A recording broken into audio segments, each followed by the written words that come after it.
This is the story of how I lost my wallet in Paris. After a delightful day at the Disneyland parks on the outskirts of Paris, I took the train back to the city center. And when I got out of the station, I realized that the end of the world was just happening. My wallet, with my ID and cards in it, was lost and gone with the train. Luckily, this story has a very happy ending, as you are about to see. Sit back, relax, and enjoy this tale about how I lost my wallet on a train in Paris.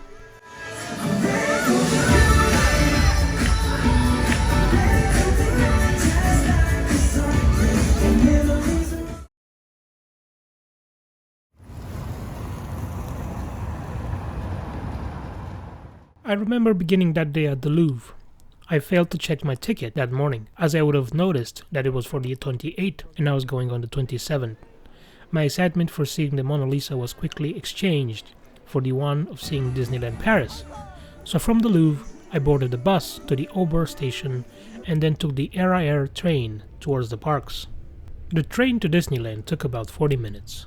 I paid €5 for a one-way ticket. At the station, one employee tried to push me into buying a €25 day pass. This is completely unnecessary, as you can just buy the ticket for the return trip at the station just outside the Disneyland park. Besides this little mishap, the train ride was smooth and uneventful, and soon enough, we were at the most magical place on earth.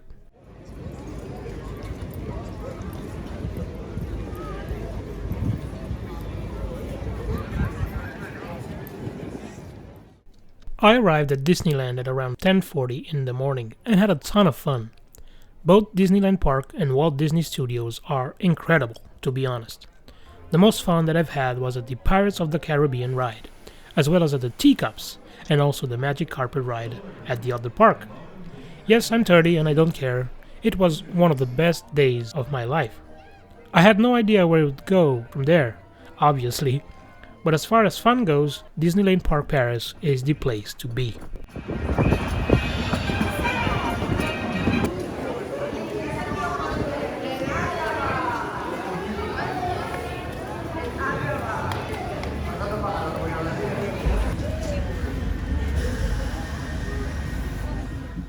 It was then back on the train for me and I left the parks at about 4 in the afternoon. The train was not packed before reaching the outskirts of Paris. It then got a little crowded, I would say, but again, nothing crazy, nothing that would distract me from being careful of my surroundings, as I usually am wherever I am in the world.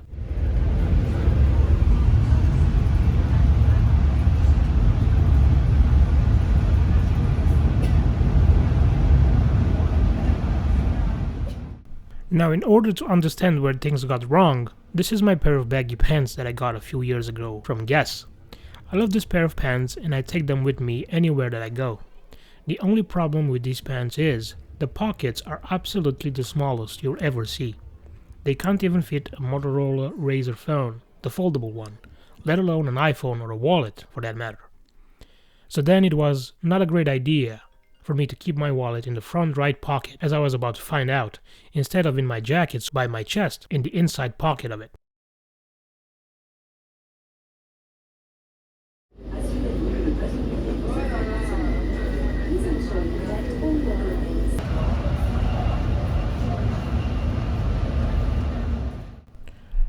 I remember walking out of the train and going up the first elevators of the Aubert station. I was very hungry, so naturally, I started checking my pockets for my wallet, beginning from the front left.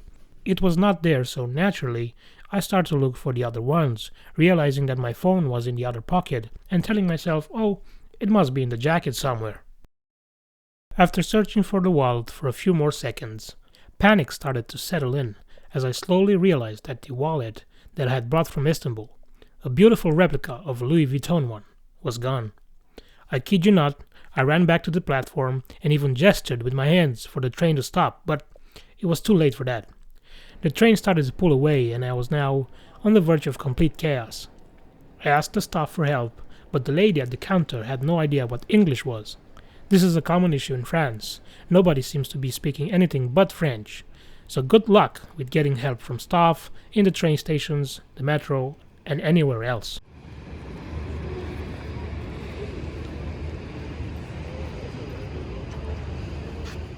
Luckily for me, I'm quite a logical person.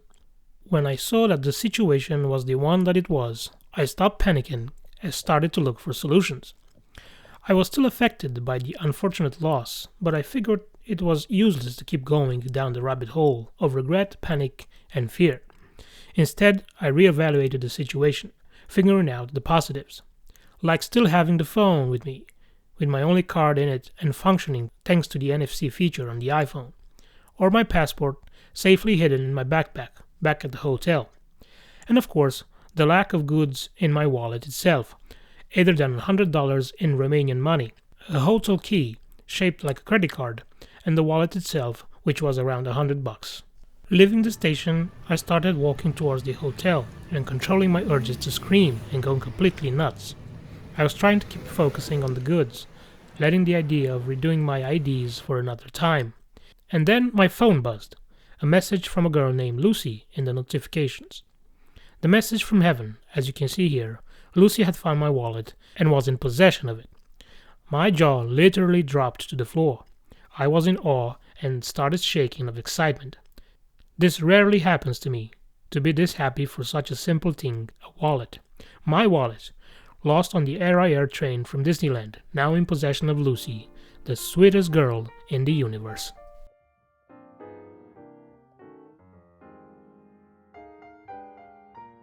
So I got back to the hotel and cooled off with a shower and a change of clothes. Lucy was kind enough to get the wallet back after she'd finished her work for the day, as she was living near my hotel. Go figure, it is incredible how this universe works. And if you think there's no connection, this is a small but conclusive proof that there is one, in everything that we do, in every breath that we take. I met Lucy later that day, and she got my wallet back. I thanked her about 100 times before she left, the nicest person on the planet, playing true detective to find me based on my ID and hotel card, and putting in the effort to bring the wallet back to my hotel. Lucy got a box of chocolate the next day, and again, about 2,000 thank you messages from yours truly. If you're watching this, Lucy, thank you so much for your help and kind gesture. We as people need to learn from the ones like yourself, to be more kind and more helpful towards our peers. Thank you so much.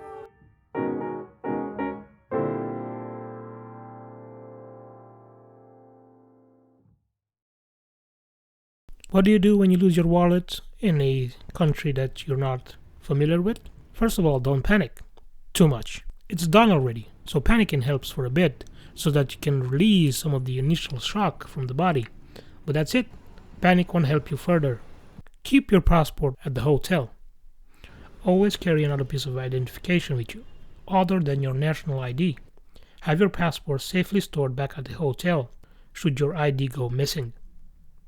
Keep some cash at the hotel. You need to eat even if you have no wallet, so keep some cash back at the hotel in a secure place like a safe or your backpack. Even $50 goes a long way.